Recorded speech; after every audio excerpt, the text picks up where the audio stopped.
तुम्हारा पहला बंदा नहीं फिलहाल कोई ऐसे पढ़ो नीचे बैठा है तो वाई नहीं जाता तुम्हें ऐसा start looking for you only. When you are stuck with it.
No, it's upstairs.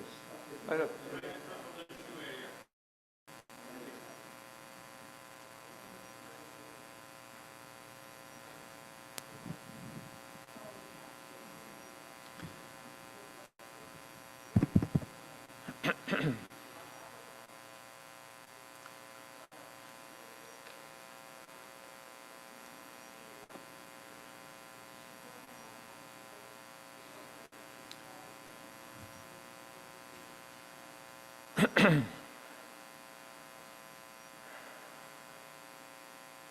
أعوذ بالله من الشيطان الرجيم.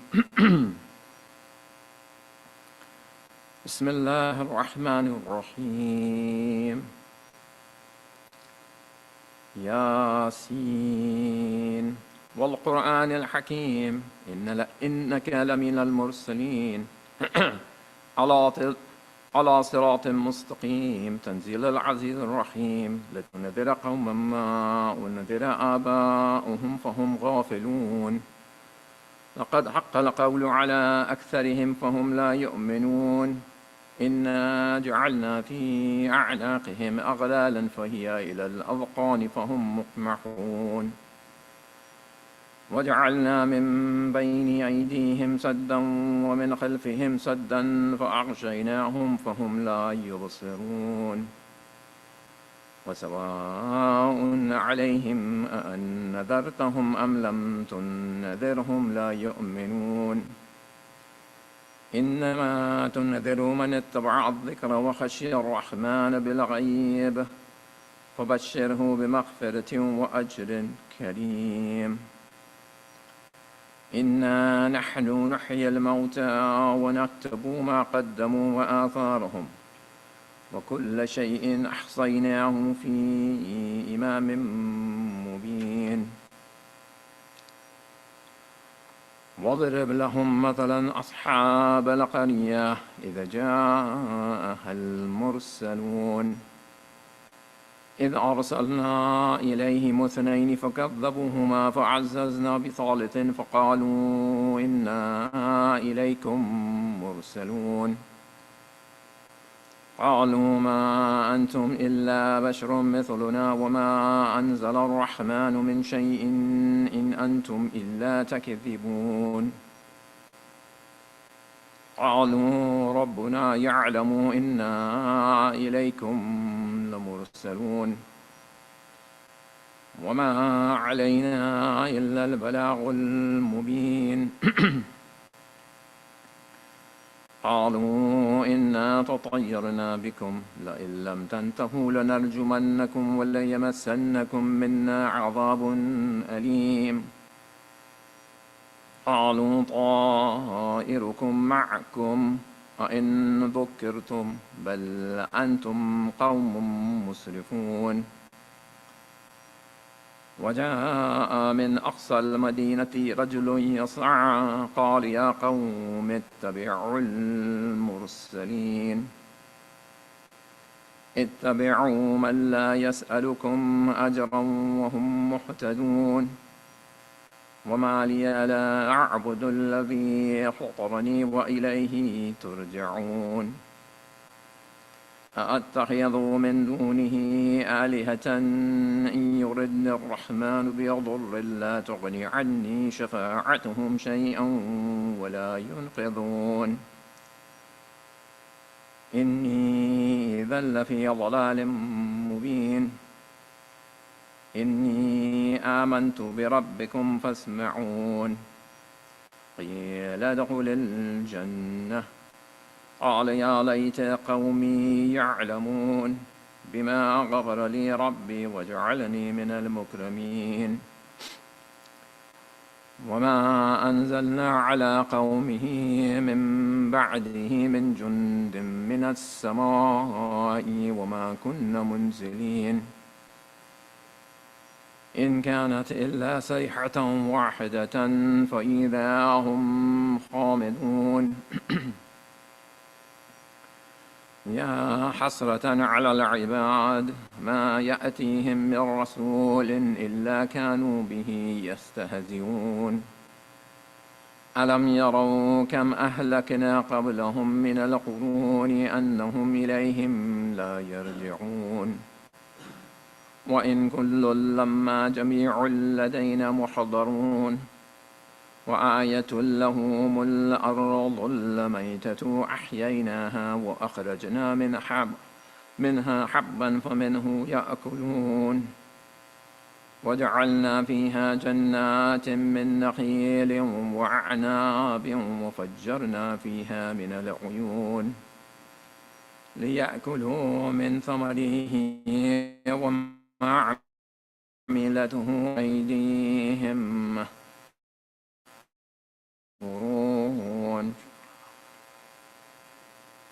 سبحان الذي خلق الأزواج كلها مما تنبت الأرض ومن أنفسهم ومما لا يعلمون وآية لهم الليل نسلخ منه النهار فإذا هم مظلمون والشمس تجري لمستقر لها ذلك تقدير العزيز العليم والقمر قدرناه منازل حتى عاد كالعرجون القديم لا الشمس ينبغي لها أن تدرك القمر ولا الليل سابق النهار وكل في فلك يسبحون وآية لهم أنا حملنا ذريتهم في الفلك المشحون وخلقنا لهم من مثله ما يركبون وإن نشأ نغرقهم فلا صريخ لهم ولا هم ينقذون إلا رحمة منا ومتاعا إلى حين وإذا قيل لهم اتقوا ما بين أيديكم وما خلفكم لعلكم ترحمون وما تأتيهم من آيات ربهم إلا كانوا عنها معرضين وإذا قيل لهم أنفقوا مما رزقكم الله قال الذين كفروا للذين آمنوا ونطعم من لو يشاء الله وطعمه إن أنتم إلا في ضلال مبين ويقولون متى هذا الوعد إن كنتم صادقين ما ينظرون إلا صيحة واحدة تأخذهم وهم يخصمون فلا يستطيعون توصية ولا إلى أهلهم يرجعون ونفخ في الصور فإذا هم من الأجداث إلى ربهم ينسلون قالوا يا ويلنا من بعثنا من مرقدنا هذا ما وعد الرحمن وصدق المرسلون إن كانت إلا صيحة واحدة فإذا هم جميع لدينا محضرون فاليوم لا تظلم نفس شيئا ولا تجزون إلا ما كنتم تعملون إن أصحاب الجنة اليوم في شغل فاكهون هم وأزواجهم في ظلال على الأرائك متكئون فيها فاكهة ولا هم يدعون سلام وامتازوا اليوم أيها المجرمون ألم أعهد إليكم يا بني آدم ألا تعبدوا الشيطان إنه لكم عدو مبين وأن اعبدوني هذا صراط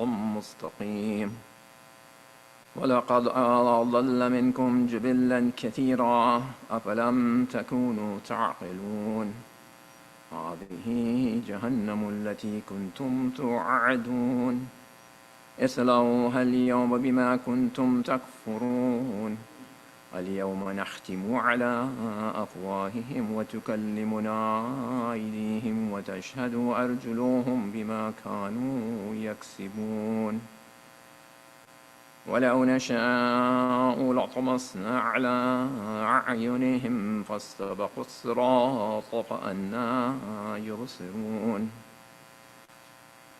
ولو نشاء لمسخناهم على مكانتهم فما استطاعوا مضيا ولا يرجعون ومن نعمره ننكسه في الخلق أفلا يعقلون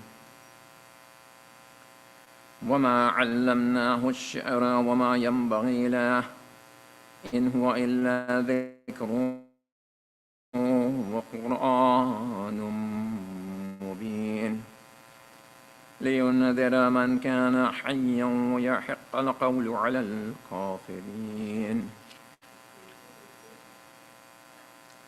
أولم يروا أنا خلقنا لهم مما عملت أيدينا أنعاما فهم لها مالكون وظللنا لهم فمنها ركوبهم ومنها يأكلون ولهم فيها منافع ومشارب أفلا يشكرون واتخذوا من دون الله آلهة لعلهم ينصرون لا يستطيعون نصرهم وهم لهم جند محضرون فلا يحزنك قولهم إنا نعلم ما يسرون وما يعلنون أولم يرى الإنسان أنا خلقناه من نطفة فإذا هو خصيم مبين وضرب لنا مثلا ونسي خلقه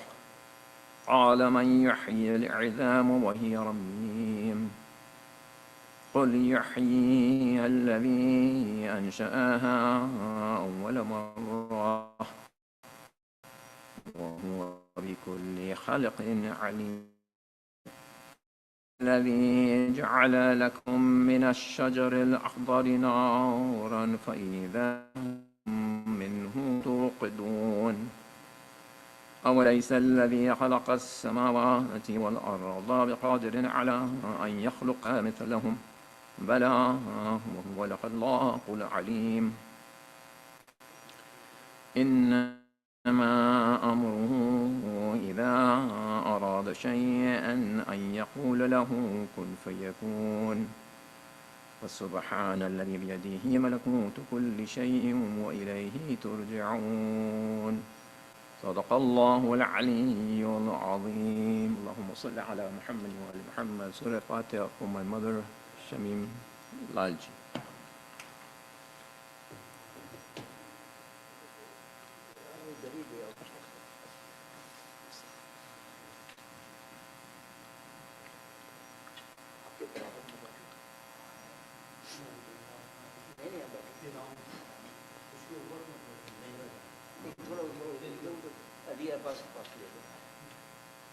फिर वो नाराज हो जाएंगे तो मेरे लिए मुश्किल होगा। सही गलत अच्छा काम कोई नहीं करेगा। नहीं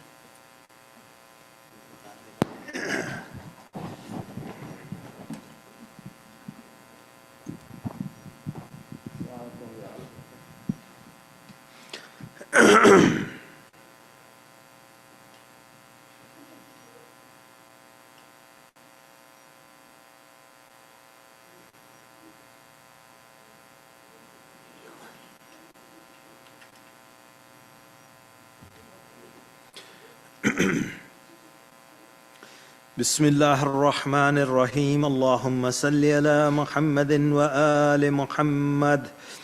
عن جابر بن عبد الله الأنصاري أنه قال عن فاطمة الزهراء عليه السلام بنت رسول الله صلى الله عليه وآله قال سمعت فاطمة أنها قالت دخل علي أبي رسول الله في بعض الأيام فقال السلام عليك يا فاطمة فقلت عليك السلام.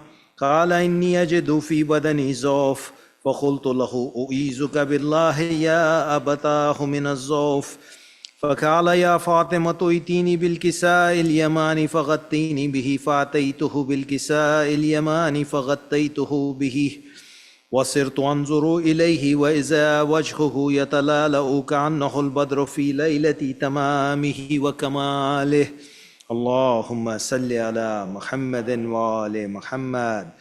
فما كانت إلا ساعة وإذا بولدي الحسن قد أقبل وقال السلام عليك يا أمه. فقلت وعليك السلام يا قرة عيني وسمرة فؤادي. فقال يا أمه إني أشم عندك رائحة طيبة كأنها رائحة جدي رسول الله صلى الله عليه وآله. فقلت نعم إن جدك تحت الكساء. فأقبل الحسن نحو الكساء وقال السلام عليك يا جداه يا رسول الله أتأذن لي أن أدخل معك تحت الكساء. فقال وعليك السلام يا ولدي ويا صاحب حوزي قد أذنت لك. فدخل معه تحت الكساء فما كانت إلا ساعة وإذا بولدي الحسين قد أقبل وقال السلام عليك يا أمه. فقلت وعليك السلام يا ولدي ويا قرة عيني وسمرة فؤادي. فقال لي يا أمه إني أشم عندك رائحة طيبة كأنها رائحة جدي رسول الله صلى الله عليه وآله. فقلت نعم إن جدك وأخاك تحت الكساء. فدنا الحسين نحو الكساء وقال السلام عليك يا جداه والسلام عليك يا من اختاره الله أتأذن لي أن أكون معكما تحت الكساء. فقال وعليك السلام يا ولدي ويا شاب يا أمتي قد أذنت لك. فدخل معهما تحت الكساء. فأقبل عندك ذلك أبو الحسن علي بن أبي طالب وقال السلام عليك يا بنت رسول الله. فقلت وعليك السلام يا أبا الحسن ويا أمير المؤمنين. فقال يا فاطمة إني أشم عندك رائحة طيبة كأنها رائحة أخي وابن عم رسول الله صلى الله عليه وآله. فقلت نعم ها هو مع ولديك تحت الكساء. فأقبل علي نحو الكساء وقال السلام عليك يا رسول الله أتأذن لي أن أكون معكم تحت الكساء؟ قال له عليك السلام يا أخي ويا وسي وخليفتي وصاحب لوائي قد أذنت لك. فدخل علي تحت الكساء ثم أتيت نحو الكساء وقلت السلام عليك يا أبتاه يا رسول الله أتأذن لي أن أكون معكم تحت الكساء؟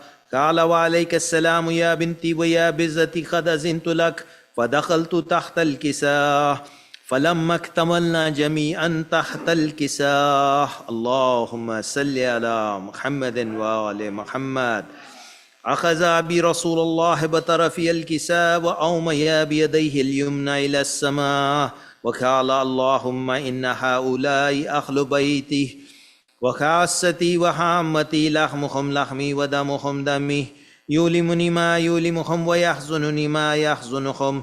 أنا حرب لمن حاربهم وسلم لمن سالمهم وعدو لمن آذاهم ومحب لمن أحبهم. إنهم مني وأنا منهم فاجعل صلواتك وبركاتك ورحمتك وغفرانك ورزوانك علي وعليهم وأذهب عنهم الرجس وطهرهم تطهيرا. اللهم صل على محمد وآل محمد. فقال الله عز وجل يا ملائكتي ويا سكان السماوات إني ما خلقت سماء مبنية ولا أرض مدهية ولا خمرا منيرة ولا بحرا يجري ولا فلكا يسري إلا في محبة هؤلاء الخمسة الذين هم تحت الكساء. فقال الأمين جبرائيل يا رب ومن تحت الكساء؟ فقال عز وجل هم أهل بيت النبوة ومعدن الرسالة هم فاطمة وأبوها وبالها وبنوها. اللهم صل على محمد وآل محمد.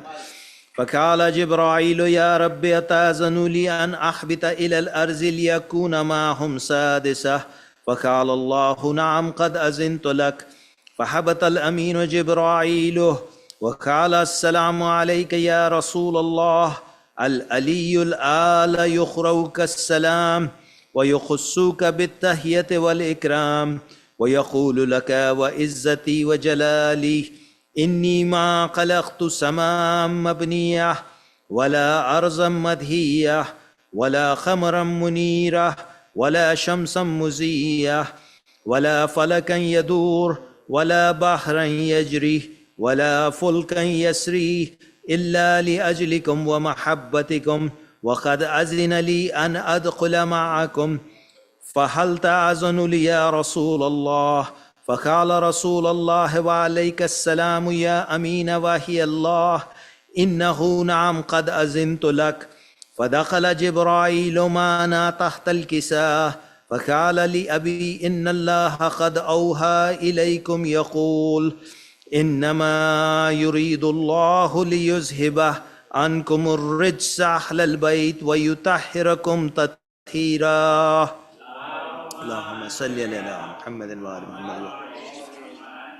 فقال علي لأبيه يا رسول الله أخبرني ما لجلوسنا هذا تحت الكساء من الفضل عند الله.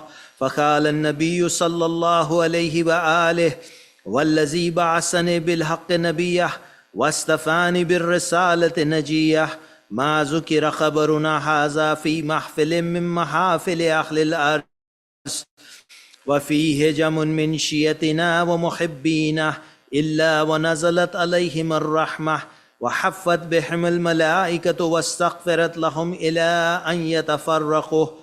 فقال علي إذا والله فزنا وفاز شيعتنا ورب الكعبة. فقال النبي صلى الله عليه وآله: يا علي والذي بعثني بالحق نبيا واصطفاني بالرسالة نجيا، ما ذكر خبرنا هذا في محفل من محافل أهل الأرض، وفيه جم من شيعتنا ومحبينا، وفيهم محموم إلا وفرج الله همه، ولا مغموم إلا وكشف الله غمه، ولا طالب حاجة إلا وخذ الله حاجته. فقال علي إذا والله فزنا وسئدنا وكذلك شيعتنا فازوا وسئدوا في الدنيا والآخرة ورب الكعبة. اللهم صل على محمد وآل محمد وعجل فرجهم.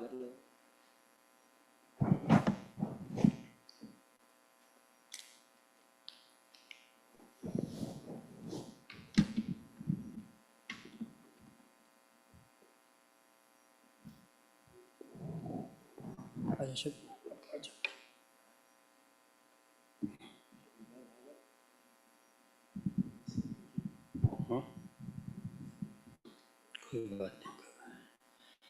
محمد وآل محمد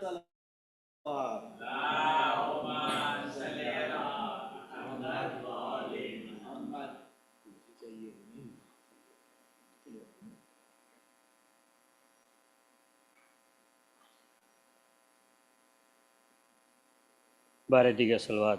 اللهم صل على محمد وعلى محمد.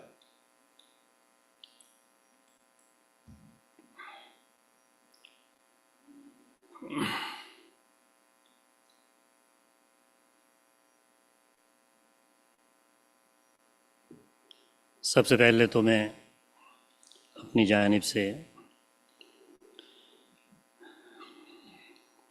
شمیم مرحومہ کے خانوادے سے مجھے حق تو نہیں پہنچتا کہ میں معذرت کروں، مگر اس فرش اعضا کو دیکھتے ہوئے جہاں میں نے 45 سال گزارے ہیں، مجھے آج شرم سے میری گردن جھکی ہوئی ہے. بہرحال پرسہ دینا مقصود ہے. اسی طرح سے میں پڑھوں گا جیسے کہ محفل میں سینکڑوں کی تعداد میں جب لوگ ہوتے ہیں تو پڑھا جاتا ہے. کسی طریقے سے کمی نہیں ہوگی انشاءاللہ. ہماری طرف سے تعزیت قبول فرمائیں اور کوشش کروں گا کہ اپنے جذبات کو قابو میں رکھتے ہوئے سوسانی کروں. I am so embarrassed. بر محمد وآل محمد صلوات. اللهم صل على محمد وعلى محمد. ولادت امیر المومنین کے ساتھ ہیں تو ایک 4 مصرے اسی مناسب. سلطان بھائی. ظلمتیں اور دیا ہمارا ہے، ظلمتیں تمہاری ہیں اور دیا ہمارا ہے. جو علی کا خالق ہے وہ خدا ہمارا ہے. جو علی کا خالق ہے وہ خدا ہمارا ہے. ہم سے دشمنی کر کے خلد کیسے جاؤ گے، خلد تک پہنچنے کا راستہ ہمارا ہے. خلد تک پہنچنے کا راستہ ہمارا ہے. مرحب و انتر سے جنگ میں علی بولے، پہلا وار تم کر لو دوسرا ہمارا ہے. پہلا وار تم کر لو دوسرا ہمارا ہے. اور اسی کے ساتھ ہی فاطمہ بنت اسد اس وقت حرم کے نزدیک پہنچ رہی تھیں، تو جو آواز آئی ہے اس میں 4 میں سے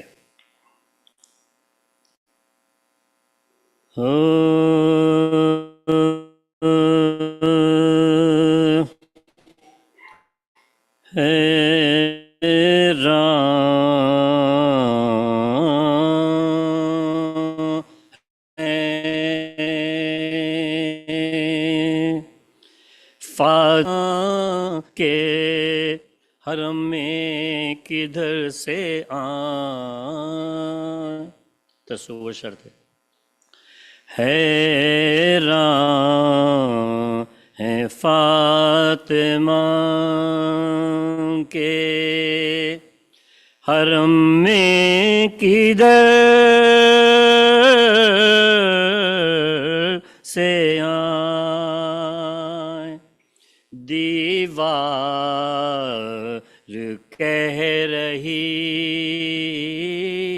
ہے کہ بی بی ادھر سے آئے. غیروں کو ہے یہ حکم کہ آئے تو در سے یہ ان کے گھر کی بات ہے چاہے جدھر سے حیران ہے فاطمہ.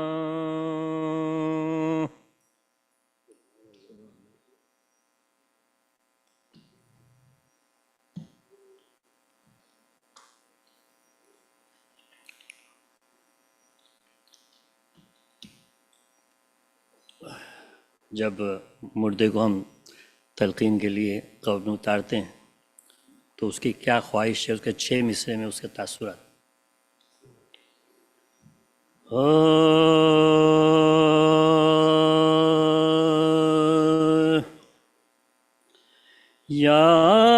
یاد آؤں تو افسوس نہ اصلاح کرنا. یاد آؤں تو افسوس نہ اصلاح کرنا. غمی حضرت شبیر کا تازہ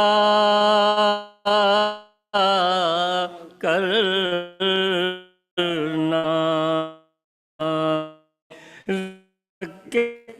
رکھ کر میں مجھے ماتم شہ مظلوم کا برپا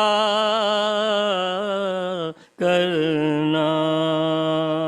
یاد آؤں تو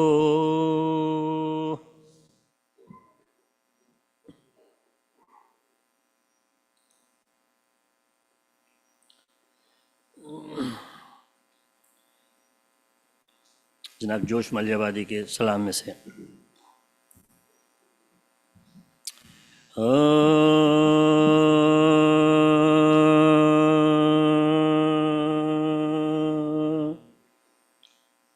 کیا نماز شاہ تھی ارکان ایمانی کے ساتھ. کیا نماز شاہ تھی ارکان ایمانی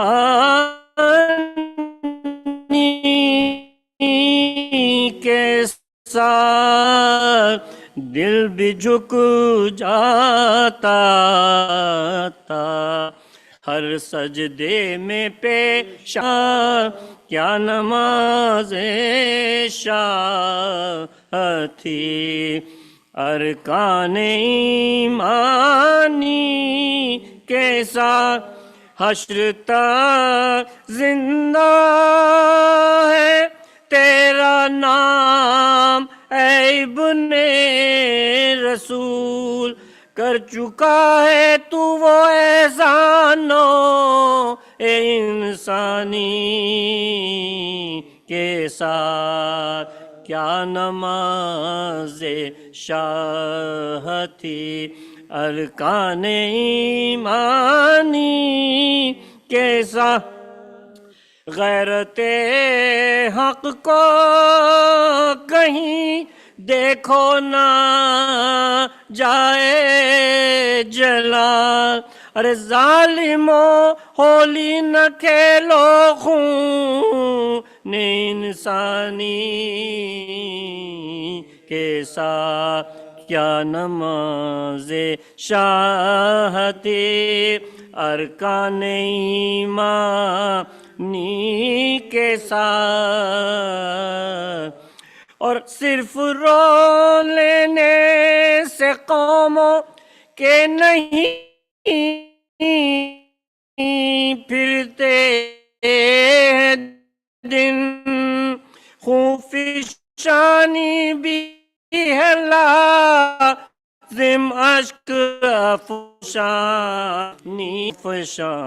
بھی ہے لازم اشک افشانی کے ساتھ کیا نماز شاہ تھی ارکان ایمانی کے ساتھ آنکھ میں آنسو ہو سینے میں شرار زندگی موجے آتش بھی ہو بہتے ہوئے پانی کے ساتھ موجے آتش بھی ہو بہتے ہوئے پانی کے ساتھ کیا نماز شاہ تھی ارکان ایمانی کے ساتھ اہل بیت پاک کی ہر سانس کو اے مدعی ہاں ملا کر دیکھ لے آیات قرآنی کے ساتھ ہاں ملا کر دیکھ لے آیات قرآنی کے ساتھ جوش مدنا غلامان علی یہ مرتضیٰ تمکنت سے پیش آتے ہیں جہاں بانی کے ساتھ کیا نماز شاہ تھی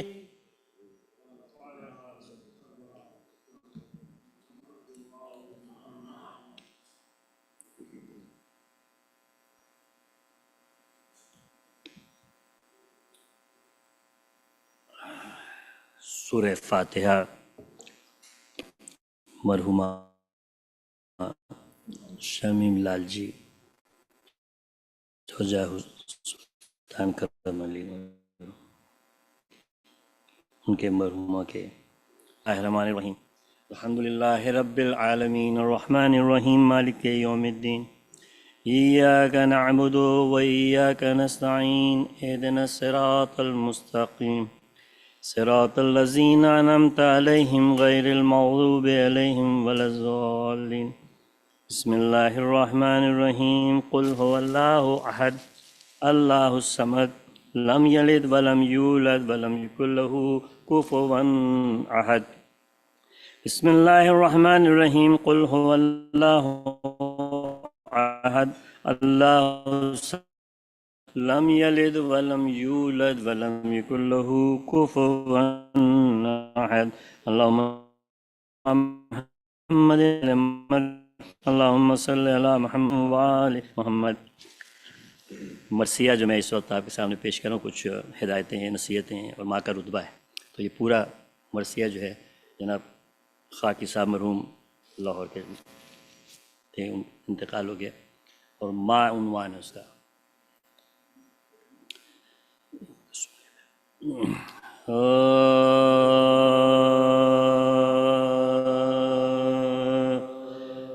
ماں زندگی کا مرکز صبر و قرار ہے، ماں زندگی کا مرکز صبر و قرار ہے، ماں ایک چمن ہے جس میں مسلسل بہار، ماں لطف ہے سکون ہے شفقت ہے پیار، ماں ایک عظیم نعمت پروردگار، ماں ایک عظیم نعمت پروردگار ہے، ماں زندگی کا مرکز صبر و قرار ہے، ماں ایک درس گاہ ہے عقل و شعور، ماں ایک کہکشاں ہے محبت کے نور، ماں ایک عظیم نعمت پروردگار، ماں زندگی کا مرکز صبر و قرار ہے، ماں زندگی، جن کی ماں حیات ہیں وہ بھی تصور کریں، جن کے انتقال کریں گے وہ بھی تصور کریں۔ ماں رحمت خدا کی مکمل دلیل، آئینہ دار قدرت رب جلیل، ابر کرم ہے جذبہ الفت کی جھیل، ماں اصل میں خلوص کی ایک سلسبیل، ماں اصل میں خلوص کے ایک سلسبیل، ماں زندگی کا مرکز صبر و قرار ہے، ممتا سے بڑھ کے جذبہ اعلیٰ کوئی نہیں، ماں سے زیادہ چاہنے والا کوئی نہیں، ماں سے زیادہ چاہنے والا کوئی نہیں، ماں سے زیادہ چاہنے، ام الکتاب جس میں ہے دنیا کا خشک، ماں کے وجود کو وہ سمجھتی ہے موت، ارے چھایا ہے ہر زمانے پہ یہ لفظ موت، ماں کے بغیر کوئی نہیں جز اب البشر، ماں کے بغیر کوئی نہیں جز اب البشر، ماں کے بغیر کوئی نہیں جز اب البشر، ماں کا بدل نہیں ہے کوئی کائنات میں، ماں ایک عجب لغت ہے لغات حیات، ماں ایک عجب لغت ہے لغات حیات، اور ہر فرد کا وسیلہ ہے تخلیق ماں، ماں وہ صدف ہے جس سے ملا وجود میں ہے نرالے تجلیہ، اس مختصر سے لفظ میں پنہا ہے کائنات، اس مختصر سے لفظ میں پنہا ہے کائنات، اس مختصر سے لفظ میں پنہا ہے کائنات، اور باغ حیات کے لیے فصل بہار ہے، ماں غم کی دھوپ میں شجر سایہ دار ہے، ماں غم کے دھوپ میں شجر سایہ دار ہے، اور اولاد کے لیے وہ اٹھاتی ہے سپیاں،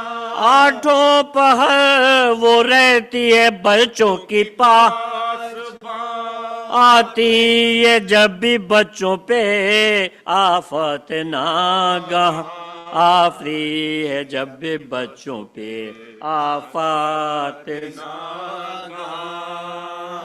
آتی ہے جب بھی بچوں پہ آفت،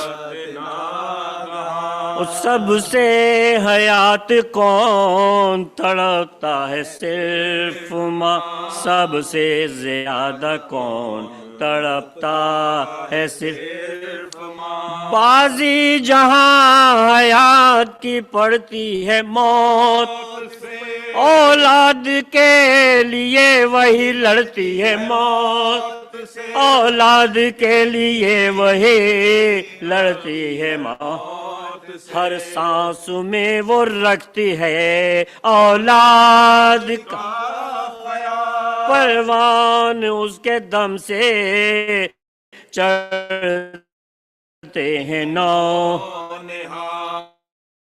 ہر میں وہی کرتی ہے دیکھ بھال، ہر سر میں وہی کرتی ہے، سانحہ ہے ماں کا سب سے عظیم سانحہ ہے ماں کا، پتھر کا دل بھی اس کے سبب سے دنی، حق یہ ہے ماں کی موت کا صدمہ عظیم، حق یہ ہے ماں کی موت کا صدمہ عظیم ہے، ارے ممکن ہے ماں کے بعد خبر گیر ہو پدر، ہو جائے اس کا جذبہ الفت شدید، لیکن ہے ماں متا سے جدا گانا یہ ڈگ، ماں کا بدل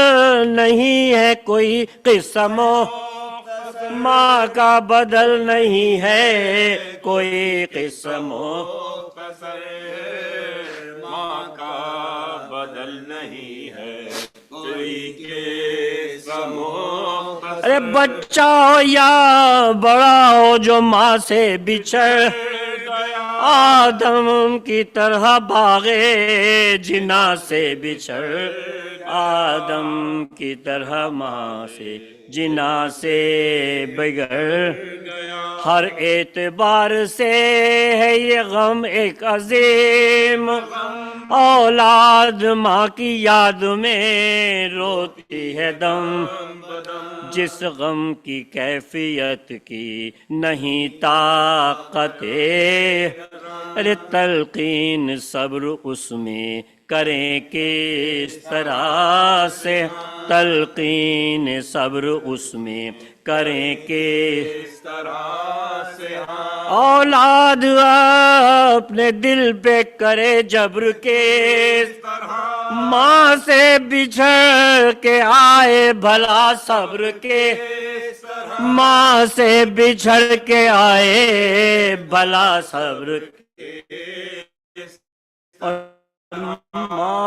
کے، ماں کے علاق علم ہے خدا، سیرائے بے قرار ہے نہیں جس میں کو آئے تو ملتی نہیں پناہ، ایسے میں یاد آتی ہے ہر وقت ماں کی ایسے میں یاد آتی ہے ہر وقت ماں کی، ماں جس کی مر گئی ہو نہ روئے تو کیا، یہ غم کبھی نہ کوئی اٹھائے تو کیا، یہ غم کبھی نہ کوئی اٹھائے تو کیا کرے، یہ غم کبھی نہ کوئی اٹھائے تو کیا کرے، البتہ ایک طریقہ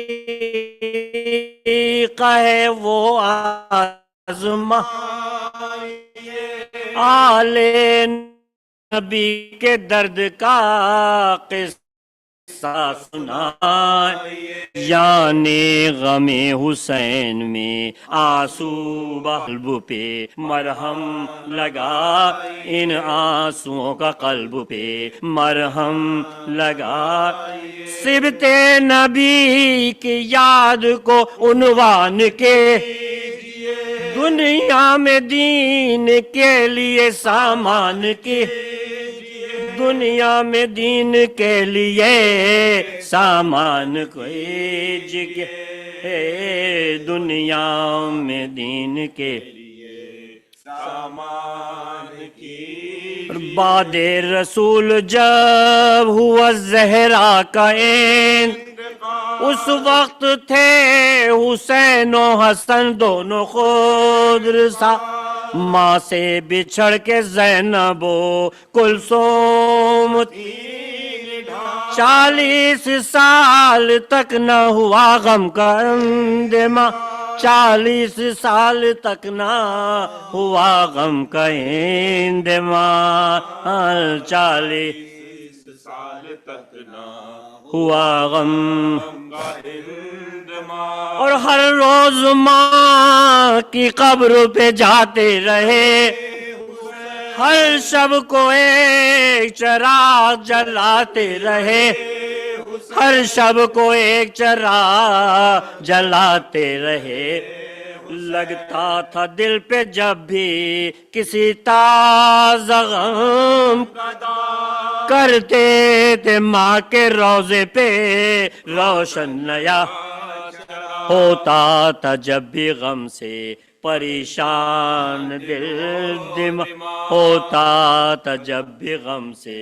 پریشان، ملتا تھا ماں کی قبر کے دیدار سے فراغ، ملتا تھا ماں کی قبر سے دیدار سے، اتنا سکون آ کے یہاں پاتے تھے، سر رکھ کے ماں کی قبر پہ سو جاتے تھے، سر رکھ کے ماں کی قبر پہ سو جاتے تھے، اور کہتے ہیں جب مدینے سے شین سفر نانا کے بعد پہنچے تھے ماں کے مزار، پہلے تو آنسوؤں سے کیا تھا زمین، پھر یہ کہا تھا قبر کی مٹی کو چوم کر، پھر یہ کہا تھا قبر کی مٹی کو چوم کر، اماں حسین پر یہ قیامت کا وقت، اب دودھ بخش دیجئے رخصت کا وقت، اب دودھ بخش دیجئے رخصت کا وقت، فرماتے تھے یہ رو کے شہنشاہ خاص، اماں قبول کیجئے اب آخر، ممکن نہیں مدینے میں شبیر کا، اب کربلا میں ہوگا ہمارا سفر، اب کربلا میں ہوگا ہمارا سفر، اب صبح و شام حال سنانے آئیں گے، اماں ہم اب چراغ جلانے نہ، اماں ہم اب چراغ جلانے نہ آئیں گے، اماں ہم اب چراغ جلانے نہ آئیں گے، یہ تذکرہ ہے عظمت انسان لیے، ہر بات ہے قرارے دل و جان لیے، ہر واقعہ ہے درد کا درمان لیے، ایک کہکشاں ہے جلوہ ایمان لیے، بن جاتے ہیں شکستہ دلوں کی دوا، بے ساختہ زبان پہ آتا ہے یا बेसाख्ता ज़बां पे आता है या हुसैन माँ जिंदगी का मरकज़ी।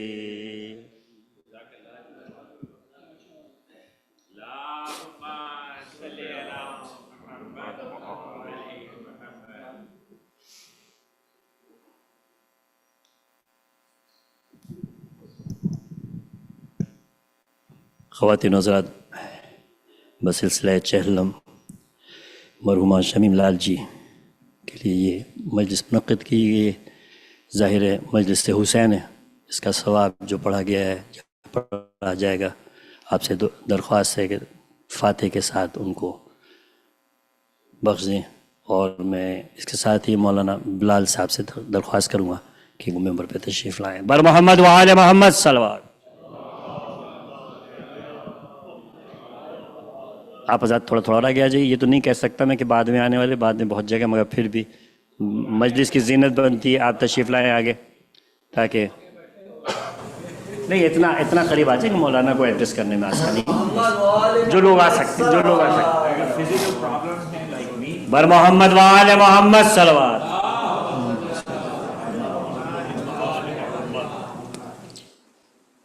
रहिमल्लाहु मन यक़रा सूरत अल-फ़ातिहा।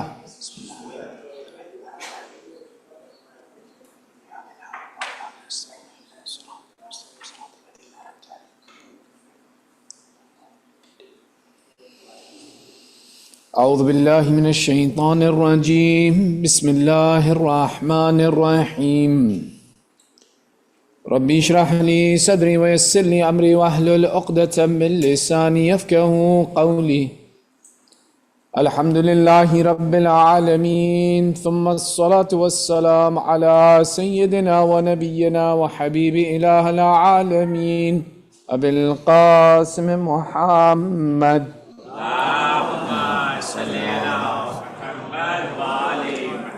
वअला आलिहि अत्तय्यबीन अत्ताहिरीन अलमासूमीन वल्लअनतु अला अअदाइहिम अजमईन मिनल आन इला क़ियाम यौमिद्दीन। अम्मा बअद फ़क़द क़ाल अल्लाहु तआला फ़ी मुहकम किताबिहिल हकीम। बिस्मिल्लाहिर रहमानिर रहीम। यौम नदअू कुल्लु उनासिन बिइमामिहिम। आमन्ना बिल्लाहि सदक़ल्लाहुल अलियुल अज़ीम।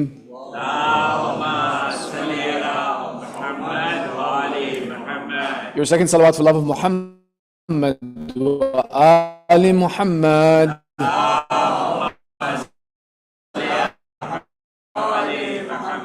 And your loudest salawat for ta'ajil faraj sahib al-asr wa zan.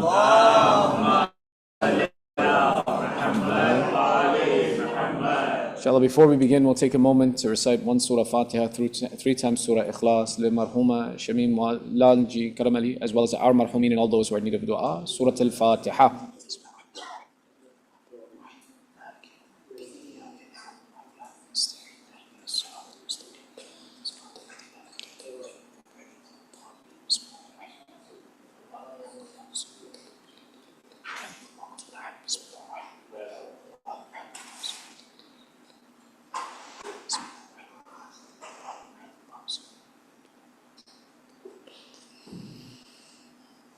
Today's discussion, there's a few points that I want to cover, some that begin with the philosophy and end with the practical, and some that simply apply to an understanding of our tradition and where our tradition is established from. To the first point of the establishment of the tradition, we look at the concept of having the 40th Majlis, the Chalisma, the Chehlum, the Arba'in of a person, and we look for the tradition of where this is established. In the tradition of the Ahlul Bayt, the only Chalisma or 40th or Chehlum that we actually commemorate is that of Sayyid al-Shuhada Aba Abdullah Imam al-Hussein alayhi salam.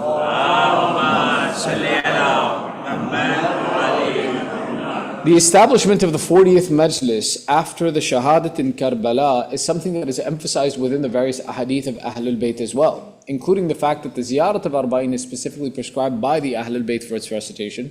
And most famously, the mention of this Arba'in ziyarah is associated from a hadith from our 11th Imam, where he says, Alamat al-mu'min khamsa. Signs of a mu'min are 5. These 5 signs of a mu'min that our 11th Imam mentions, where he says that they have the mark of sujood on their forehead, They pray 51 rakat a day. They recite Bismillah out loud. They wear a ring in their right hand, and they recite the ziyarat of Arba'een. A person who possesses these 5 signs is considered a mu'min according to Imam al-Askari. What's interesting about this hadith, to step away from our topic in general, is that these alamat al-mu'min actually disagree with every other hadith of alamat al-mu'min from Amir al-Mu'mineen through Imam Sadiq, through Imam Rada. The difference is the intention of what is meant by these 5 signs. These 5 signs that Imam al-Askari mentions in this hadith are not pertaining to the relationship between God and man. They're rather the alamat of the mu'min in society, for us to be able to recognize one another when we can't name each other by name. So if you look at the 5 signs that Imam al-Askari mentions, they don't talk about the tawadun with Allah, they don't talk about taqwa, they don't talk about haya, they don't talk about these things that Allah measures a human being by. Rather, they mention the physical signs that if you are in a society and you can't openly ask, are you a follower of Madhab Ja'fari, are you a Shia? That you can look for these attributes in a person and you'll be able to recognize that this is one of the lovers of Ahlul Bayt. Which is why, for example, the mark of sujood on the forehead from prostration upon clay and dirt, the recitation of Bismillah out loud in the salat that the other Muslimin do not believe in. For example, the ziyarat of Arba'een, the wearing of the ring in the right hand. These are all signs that us as followers of Madhab Ja'fari embody. And amongst them, he mentions the ziyarat of the Arba'een of Imam Hussein. This being the only place of the mention of Arba'een, you don't see it for Amir al-Mu'mineen, for Imam Sadiq, for Imam Kadhim, for even our Holy Prophet. There's no concept of this Arba'een ziyarat. The reason for that associates with the message of Imam Hussein and ensuring the enlivening of the message of Imam Hussein. That there are 2 separate structures that are prescribed. When it comes to the event of Ashura, it is recommended to do the event of Ashura in your townships, in your countries, in your communities, so as that the message of Imam Hussein becomes established in the environment that we live in.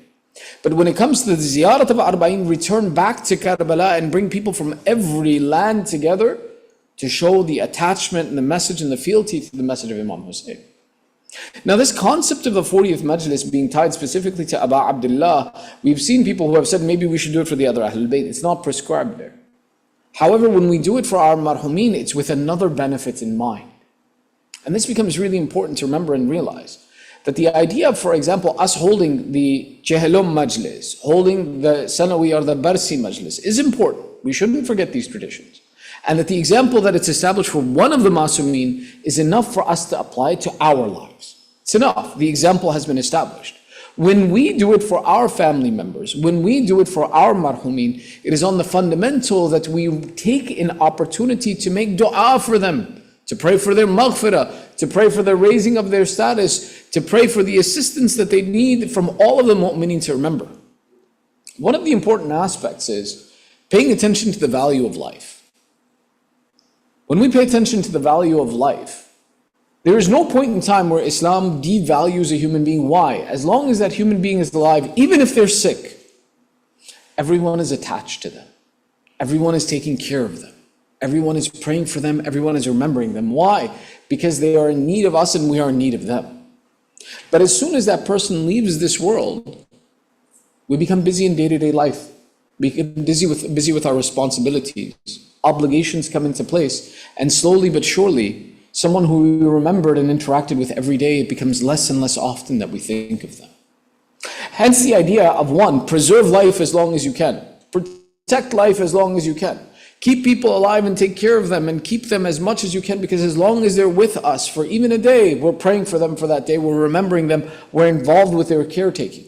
But when they leave us, then it's natural, life becomes busy. And these events like having the 40th Majlis, having the annual Majlis, becomes a reminder to remember to pray for them, to keep the community involved together, and to keep that message of that person, that love of Ahlul Bayt alive.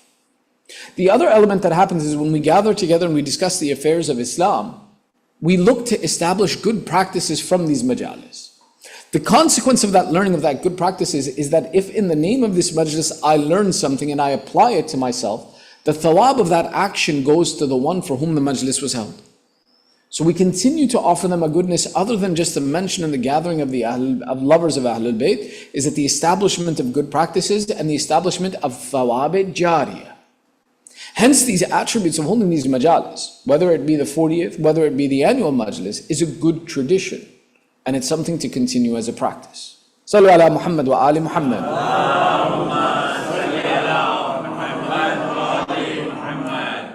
One of the interesting elements of explaining why we do certain things we do is by understanding their functionality in the philosophy of Islam.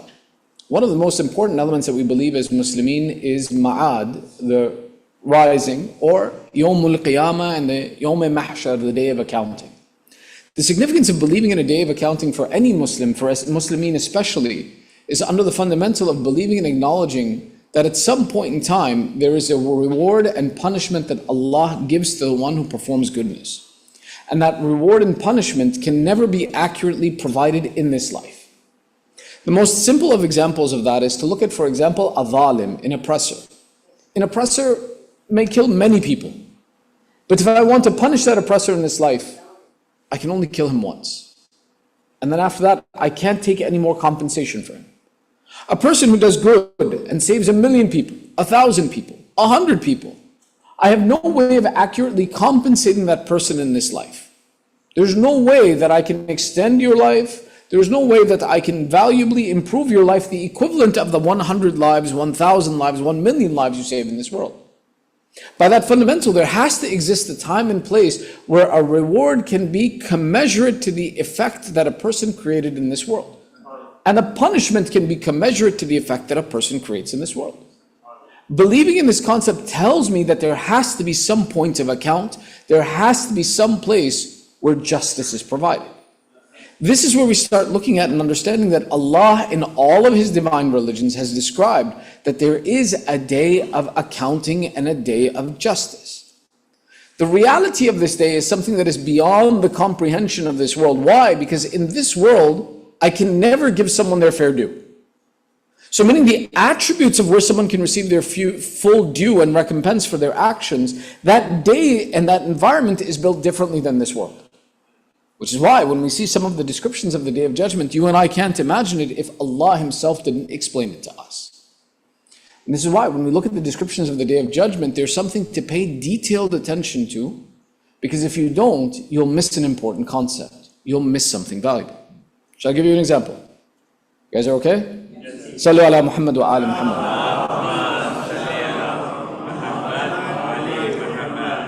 Allah mentions that before you can enter into heaven or before you go to hell, one of the things that you have to go through is the tatawur al-kutub. Tatawur al-kutub and the weighing of your book or the judging of your book essentially says that you will be given a book in which all of your deeds are written. And some of the people will be given their book in their right hand and some will be given their book in their left hand. This book, if it's given in your right hand, means that the good deeds that you did in this life are more weighty than the bad. And it's an indication that you will go to heaven. If your book is given to you in your left hand, it means that your bad deeds were more and you are likely to go to hell. And the establishment of, on the basis of the book, you began to understand where heaven and hell based upon the good and bad deeds that happens. However, Allah says that after this process of tatawur al-kutub, is something called the mizan. Now, if I looked at this in a generic context, I would say, هذا تعارض, اختلاف. Why? If Allah has already given me the book in my right hand or my left hand, why do I need a scale? Why? Because the purpose of the scale is to weigh the good against the evil. And you will say, but the good deeds and bad, attention becomes important. Because while the book is the explanation of good versus bad deeds that I may have performed, the mizan, Allah never said, is between the good and the bad. The purpose of the mizan is to weigh the deeds that you did against the ni'mat and the bounties that Allah gave you in your life. Meaning that when it comes to mizan, I've already gone through the process of now saying that I have done more good than bad. Now the question comes, the good that you did, how did it compare with the bounties that Allah gave you? And there Allah says, I gave you your eyes, I gave you your ears, I gave you family, I gave you health, I gave you air, I gave you food, I gave you wealth, I gave you children, I gave you, and Allah places all of His bounties, and He says, my abd, what did you do with what I gave you? Become a point of difficulty. Now, if I didn't prepare for this, if I didn't pay attention to this is one of the important, I did good deeds in my life, I did more good than bad, inshallah heaven is mine. That's not what Allah said. Allah says, I am the one who is merciful. I gave you my bounties. What did you do with my bounties? فَبِأَيِّ آلَاءِ رَبِّكُمَا تُكَذِّبَانِ. Oh. Did I prepare? Did I prepare? Did I value? Did I understand what the exam is going to ask me? Did I answer the question correctly? Became now my biggest concern. I prepared for half of the test and I didn't prepare for the other half of the test. It's the right of Allah. If He gave me to ask me for what did I do with what He gave me, is His right. And it is my responsibility to be able to answer that question. So now what happens? I did more good than bad. I passed step 1. I came to step 2. I stood there. And now I found out that I didn't even understand the question. And now I'm standing there with the problem in front of me that here is the scale of Allah's mercy and bounty, and here is what my actions were. And is it possible for my action to be equivalent to the bounties that Allah has provided me? Certainly no. This is where the Ahlul Bayt come in assistance. And they give the explanation. And the explanation comes that in that moment when you find your scale light, our salawat will be what comes and fits into that scale.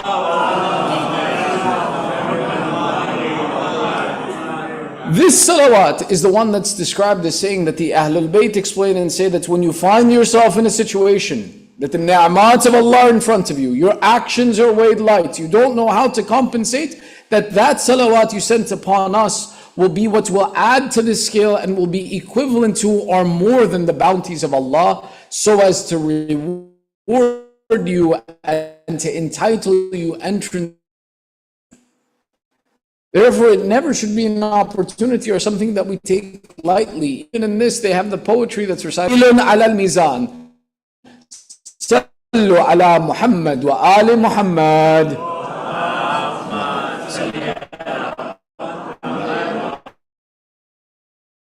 Therefore, don't take this lightly, but also pay attention to the idea that if you want to prepare judgment is by learning and paying attention to the descriptions Allah has given us of the day of judgment. There's no one else who's going to tell us how to prepare and what's important, or how to know what to expect. When we start looking at these details, there's one of the finer points that we have to pay attention to. If you take a look, we have a hadith from our sixth Imam Ja'far ibn Muhammad as-Sadiq alayhi salam. أول ما سئل به يوم القيامة الصلاة إن قبلت ما سواه وإن ردت ما سواه.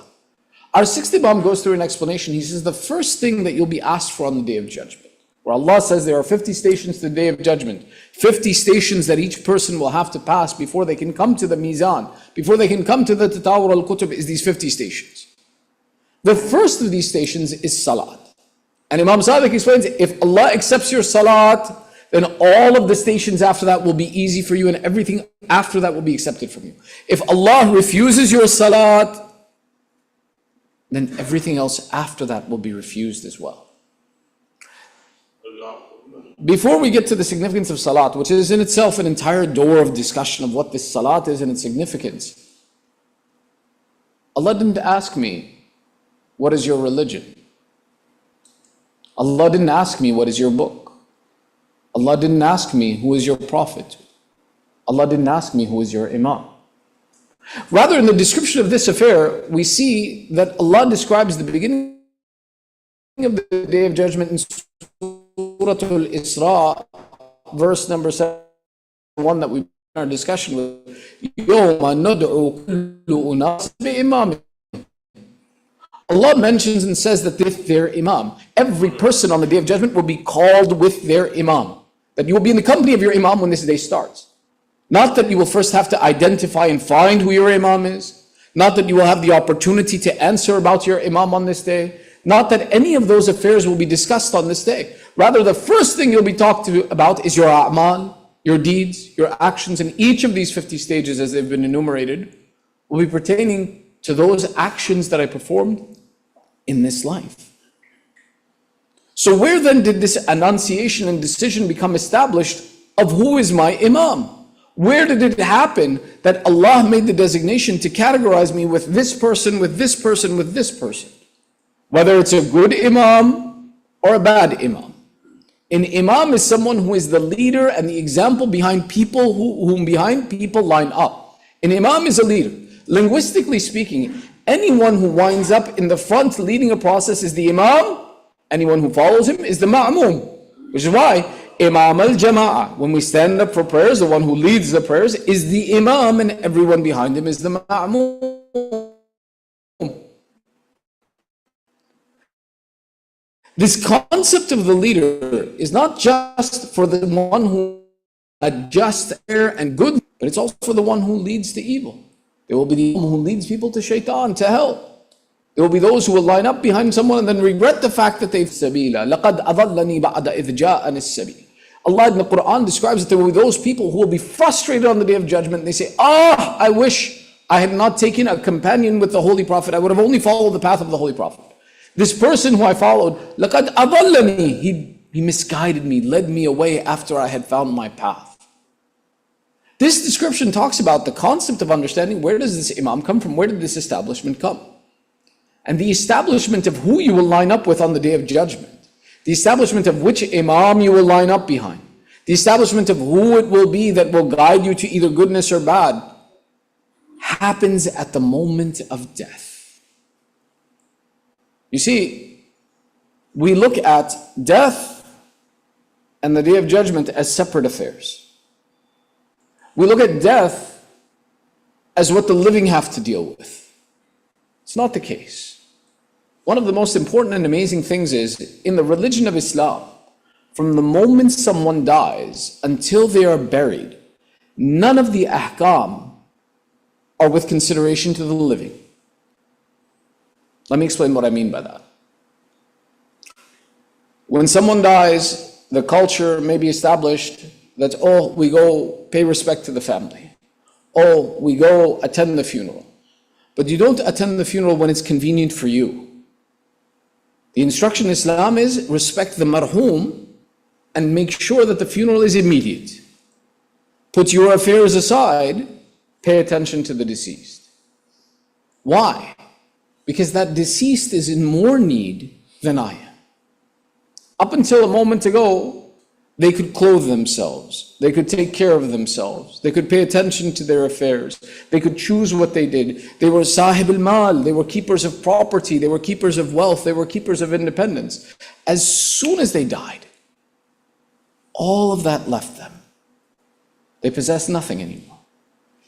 Even the concept that we talk about mirath and inheritance, is a mercy from Allah. Why? Because possession is the right of the living. How can I possess something if I'm dead?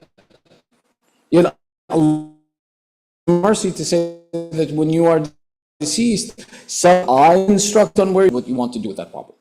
So rahmah, mercy from Allah that we possess this attribute. But that moment of death until the time that they go to their grave, our entire goal is that this independent person who was free, who was hur, who had choice, who had ownership, now that they are in a position of inability, I respect them over myself and take care of their responsibility before my own.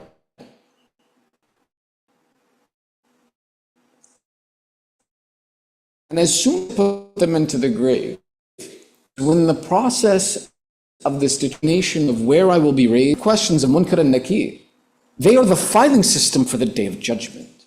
They are the preparation of organization of affairs for the day of judgment. Which is why the only time you're asked about who is your Imam, who is your Lord, what is your book, is from the moment of death. There's no discussion in mahshar. The day of judgment has no conversation. Why? You already answered the question. That as soon as you were buried, the process began. And the process began with asking you, who is your Lord? What is your book? Who was your prophet? What was your qibla? Who is your Imam? This is where I establish all of these precedences that now will impact my day of judgment. And this is why the discussion around and the concept of talqeen is so important in the religion of Islam. You guys with me? Sallu ala Muhammad wa ali Muhammad.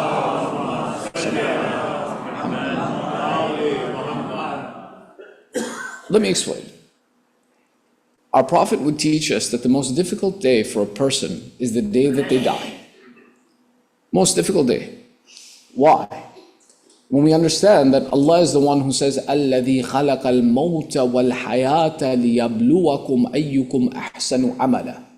He is the one who created death and life to see who amongst you is the best in deeds. Is a description and an explanation to say that death is not fana. Death is not the absence of existence. Creation of Allah. Death is an establishment that Allah has made so that He can tell them that after someone dies, they're gone. No, it's that you can't appreciate their existence anymore because they have left the realm of the five senses. So that day, when you separate from these five senses that you've been attached to, you separate from this physical body that you've been attached to, is the most difficult moment that you will have in your entire existence. That for the past X number of years, I was attached to my body, I was able to enact a certain way, and suddenly now I can no longer enact the way that I did, I can't do the things that I used to, I can't speak to the people that I did, and I have to deal with the consequences or behaviors that I did not know existed prior to this. Meaning it's a very difficult moment for that individual, and that is the moment when Allah asks you about who you really were. You see, for example, if you were to go and say, Allah a'tini bis sabr, oh Allah, give me patience. You know how Allah gives you patience? He gives you patience through trials.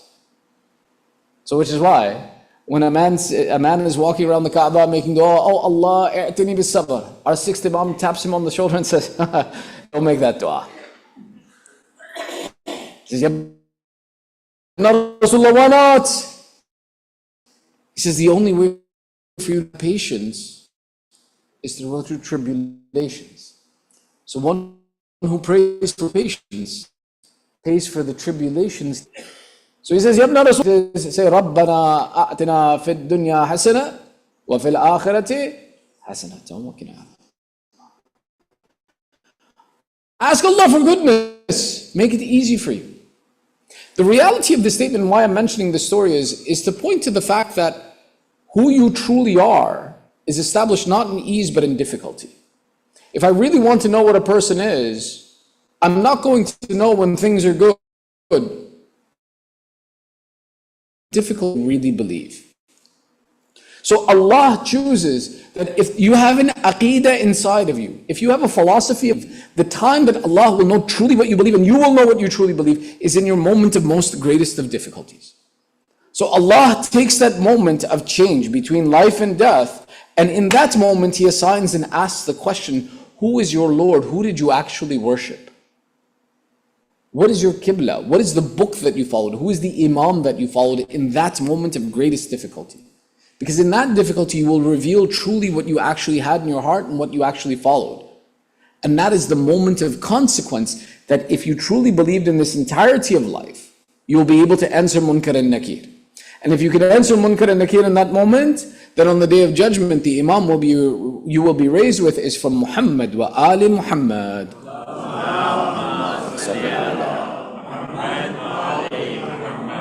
If you truly didn't believe in that concept, you won't be able to answer. You won't be able to give that eloquent answer of saying, Allah Jalla Jalaluhu Rabbi. You won't have that ability. Why? Because I never lived it in my life, so in difficulty it didn't come to my aid. This is why one of the important concepts around this aqeedah that we possess, Tawheed, Adal, Nabuwat, Imamat, Ma'ad, is not to simply learn it as a child and yalla khalas, done, we'll remember it someday. It's to live that concept in your life and to ponder over and to think about, what does it mean when I say Allah is one? How do I know that Allah is one? To be able to prove it in my own words. When I say I believe in the Nabuwwat of Rasulullah, what does that mean to me? How do I enact that in my life?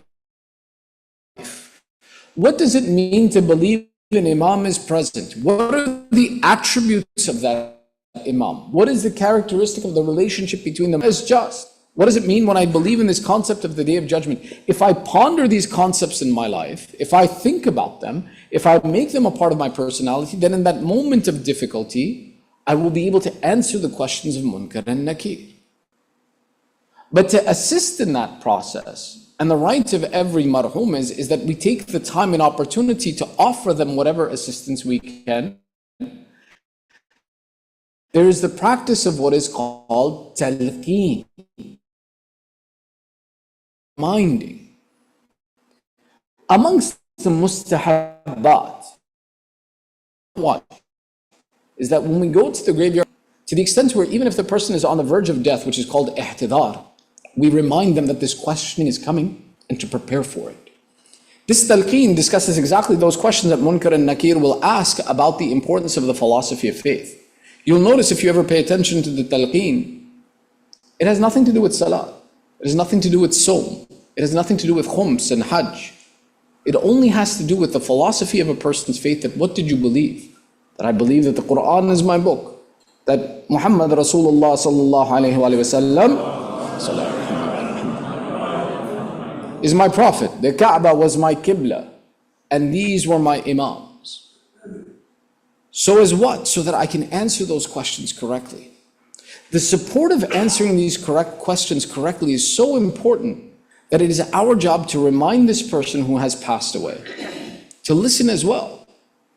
When we take a look and we see, for example, the teachings of the Ahlul Bayt, where our Prophet would say, alaykum bihadim al-ladhat, I enjoin upon you to participate in hadim al-ladhat, the destroyer of ladhat, desires.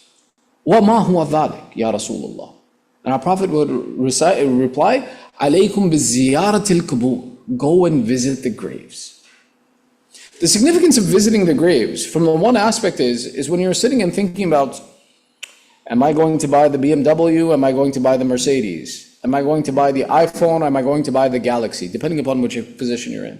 Go visit the graveyard. And immediately you realize, does it really matter?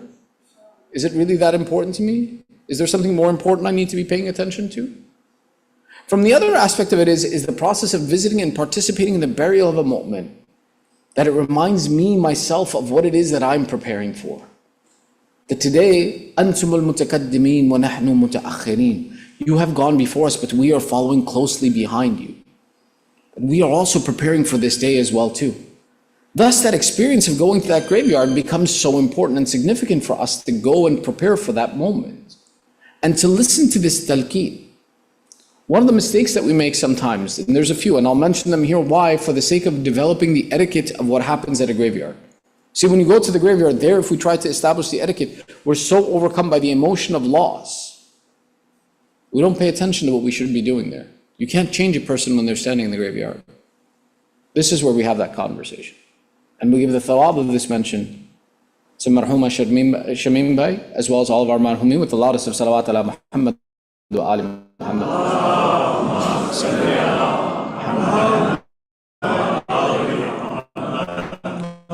In the effort of promoting this action for the marhum and helping them in this moment to answer these questions, there's a few etiquettes that we have to observe. One, don't hang out. Don't ask someone, oh, I haven't seen you in so long, what are you doing now? Very often it happens, the person's being buried, and we're connecting with old friends we haven't seen in a while. We're talking about different affairs.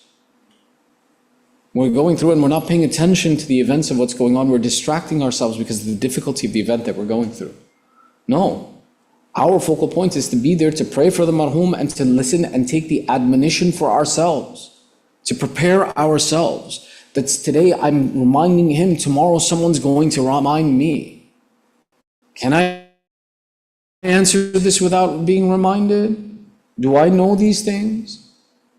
These side conversations and destroy their way of dealing with the difficulty of loss. It's very true. But it's not about me in that moment. It's about this person. It's narrated to say that if 40 people get together and before a person is buried, they make a simple statement, Allahumma la na'lamu minhu illa khayra wa anta a'lamu bihi minna faghfir lahu. If 40 people get together, paying attention to this deceased person, say, oh Allah, we don't know anything from this person except goodness. and you know him better than we do, so forgive him.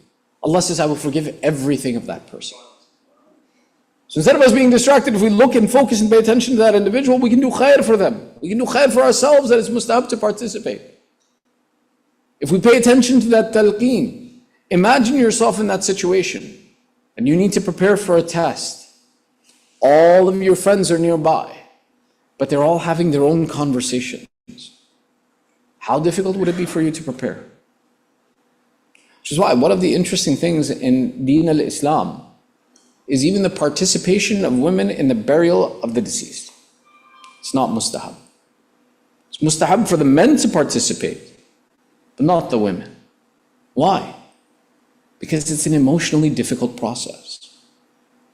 And that emotional difficulty, which marhum can see their loved ones going through difficulty and going through pain and focus on their own test and trial and not focus on the deceased?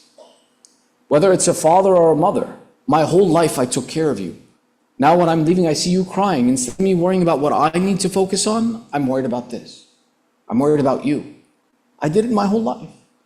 Which is why the act of crying at the graveyard when someone is being buried, it's not a command. Try and create a scene at the graveyard as we're burying someone is not something we should be doing.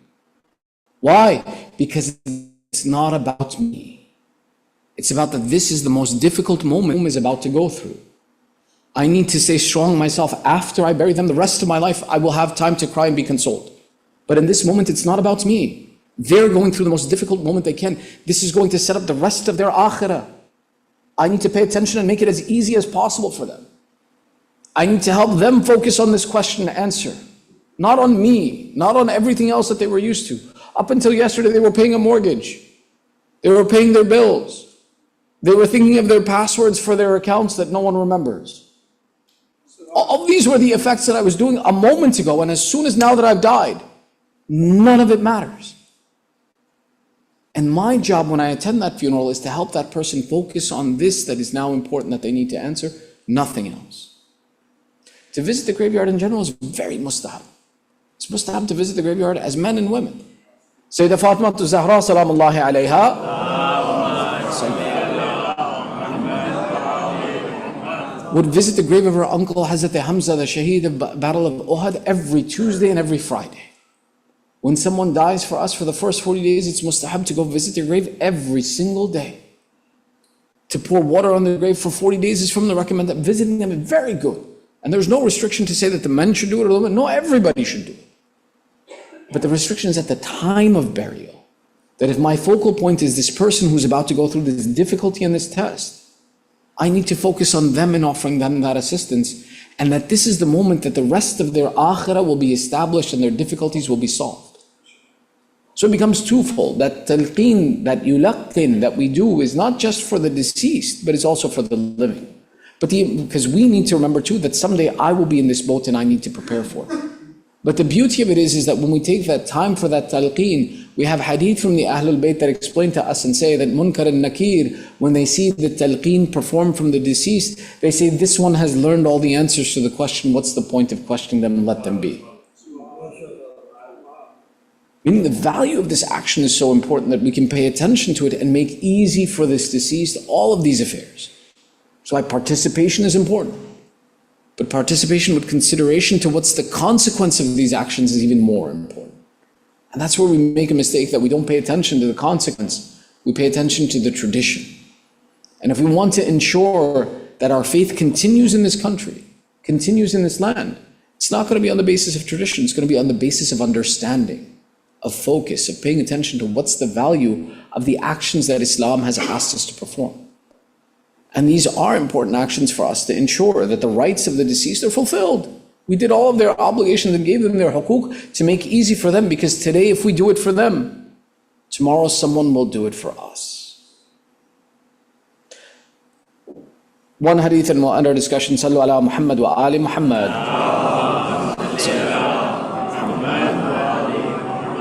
The mercy of Allah is such. Our sixth Imam describes that in the time of Nabiullah Dawood, amongst the Bani Israel was a man who was considered one of the most pious of worshippers. to the extent where the people would come to watch this man worship. Nabiullah Dawood, hearing of such a pious man, said, I wanted to go visit him. When I intended to go visit him, Jibreel came to Dawood alayhi salam and said, Dawood, be careful. This is someone who is a hypocrite. Apparently he worships in front of the people, makes himself look great, but within his heart is an absence of faith. Dawood alayhi salam didn't go visit this person, and he separated himself from this individual. After some years, it happened that this man died.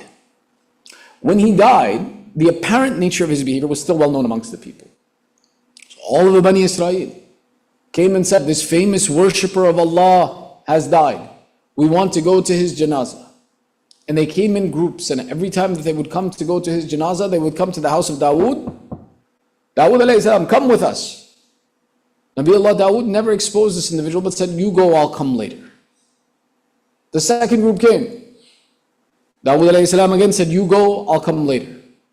And group after group came, did the ziyarat of this person, participated, prayed over this individual, and left. Until eventually he was buried, but Dawood never went to go see this person's funeral. After a short period of time, Imam Sadiq elaborates and he says, Jibreel comes and says, Dawood, why did his janazah? The one who told me, this is a fasiq, this is a hypocrite. Why would then I participate in his funeral? Jibreel says, oh Dawood, the mercy of Allah is such that when over 40 mu'mineen gathered and prayed for him, Allah took his hypocrisy and converted it into faith and rewarded him for the goodness he established in the land. Sallu ala Muhammad wa ali Muhammad. Yani what? Meaning, think well of the marhum and participate and do good for them, and even if they had shortcomings in their life, Allah can forgive them. Allah will forgive them. And we are in need of that attribute as well, that Allah forgives us. So if we participate for others, and we establish, then someday when we leave this world, this aspect of bidding farewell to one that we love is a very difficult task. The idea of focusing upon the deceased is not an easy concept.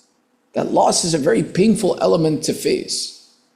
And Allah gives us the permission that after someone has died, after they've been buried, then ask, then people will come and they will pay their respects to you. But in this time, pay attention to them. Don't focus on yourself. One of the most difficult elements, with the exceptions to this, is the example of the Ahlul Bayt. That they are those over whom you cry and you prefer over yourselves. That in your loss, remember their loss. And how azim and great was their loss, we can't begin to imagine. The example of the mother of Hassanain is that example that what should we cry over? The oppression after the shahadat of Rasulullah. Sayyidah Zahra would describe and say in her own speech, that whenever someone leaves you, the longer they have left you, the less that you remember them, the less that you cry. Except for my father, Rasulullah was such a mercy. The longer I am separated from him, the more that I cry for my separation to him. Would you cry over the abuse that they meted out when they broke her door and pressed her between the wall? They describe and say, when we heard that moment of where the door was pushed, we heard something that sounded like the breaking of glass from your house, Ya Ali. Amir al-Mu'mineen would weep and reply, Zahra was Hawra Ansiya. She was the angelic being in human form. The sound of that glass breaking was the sound of the ribs of Zahra that you heard. That Marhuma, that Masuma, that one who called out, when I die, ghassilni, kaffin of the night, Ali. Do not let the oppressors come to my janazah. That Marhuma, who Amir al-Mu'mineen, in doing her ghusl, had to leave the room. They describe it, say Ali left, stood in the corner and began to cry. "Oh Ali, you are Fatih Khaybar, why are you crying?" He would say that Zahra had such wounds on her body that even Ali did not know. This is that lady who Amir al-Mu'mineen describes, and he says, "I told the children after her kafan, bid farewell to your mother. Every child would come, but one Hussein would not come." He would say that Isa was called to by Maryam when she left. "I am no less than Isa. If my mother does not call me, I will not go to her. I will not bid her farewell." They describe and say, the hands of Zahra came raised. Hussein became attached to the chest of his mother. Jibreel called, and he removed Hussein from the chest of Zahra. A majlis has begun in the heavens that should it remain, we imagine they will collapse onto the earth. Ya Jibreel, where were the Malaika in Karbala? Why did the heavens not collapse?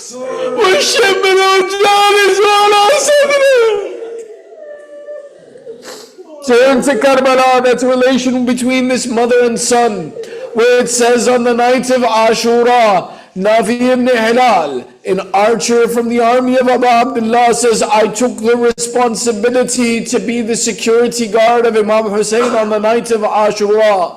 As my Imam prepared for the next day's battle, he walked through the Maqtal, and I would see him cleaning the ground and removing stones. When I would ask him, Ya Rasulullah,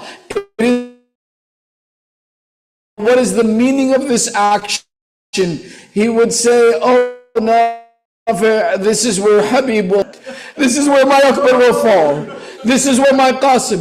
Nafi says, "I would see my Imam cleaning the field of Karbala, piece by piece, explaining to me each Eid one after another. In the middle of this, I would hear a crying from the field of Karbala. Ya Rasulullah, what is this weeping I hear? The shahadat has not taken place. Who are these women? Who is this woman that cries?" Imam Hussein would say, "Oh Nafi, don't pay attention." After the second or third time, I said, "I swear by your right, Ya Rasulullah, this weeping makes my heart uneasy. Explain to me who cries in the field of Karbala." Imam Hussein turns and says, "Nafi, this is my mother Zahra preparing for my shahada. As I clean the maqam of every shaheed, my mother sits in Karbala, cleaning the land where I will fall from my horse." ألا لعنة الله على القوم الظالمين وسيعلم الذين ظلموا أي منقلب ينقلبون إنا لله وإنا إليه راجعون رضا بقضائه وتسليما لأمره. We raise our hands in dua. ندعوك باسمك العظيم الأعظم الأعز الأجل الأكرم. With tears in our eyes, 10 times we call out, Ya Allah, Ya Allah, Ya Allah, Ya Allah, Ya Allah, Ya Allah, Ya Allah, Ya Allah, Ya Allah, Ya Allah, Ya Mahmud بحق محمد, Ya A'la بحق علي, Ya Fatir السماوات بحق فاطمة, Ya Muhsin بحق الحسن, Ya Qadim al-Ahsan بحق الحسين. Oh Allah, accept this ibadah from us. Ya Allah, give the thawab of this majlis to Marhuma Shameem Karamali, our marhumeen, and all those in our shortfalls. Ya Allah, forgive the marhumeen. Ya Allah, keep our children on the upright path of Islam. Ya Allah, we have gathered here with hajat. By the right of the mention of the Quran and Ahlul Bayt, fulfill our hajat. Ya Allah, those amongst our families, our communities, the mu'mineen who are suffering through sickness and disease, by this mention, by this dhikr, give shafa'at to the mu'mineen wherever they are. Ya Allah, there are those who are suffering through strife and insecurity and war and difficulty in this world. Give aman to the mu'mineen and the muslimeen wherever they may be. Ya Allah, Ya Allah, Ya Allah, hasten the reappearance of Sahib al-Zaman. Give us the tawfiq to be the supporters of the master of our time. Make our children and our families from amongst those who love and follow the Imam of our time. Ya Allah, give us the tawfiq to be raised on the day of judgment with the master of our time. Ya Allah, give us all the tawfiq to be in the company of Ahlul Bayt in this world and in the hereafter. Oh Allah, entitle us to the ziyarah and the shafa'a of Imam Hussein in the hereafter. We complete again with one Surah Fatiha, Surah Ikhlas, for all of them in Muhammad. Allahumma salli ala Muhammad wa ala Muhammad. Bismillah.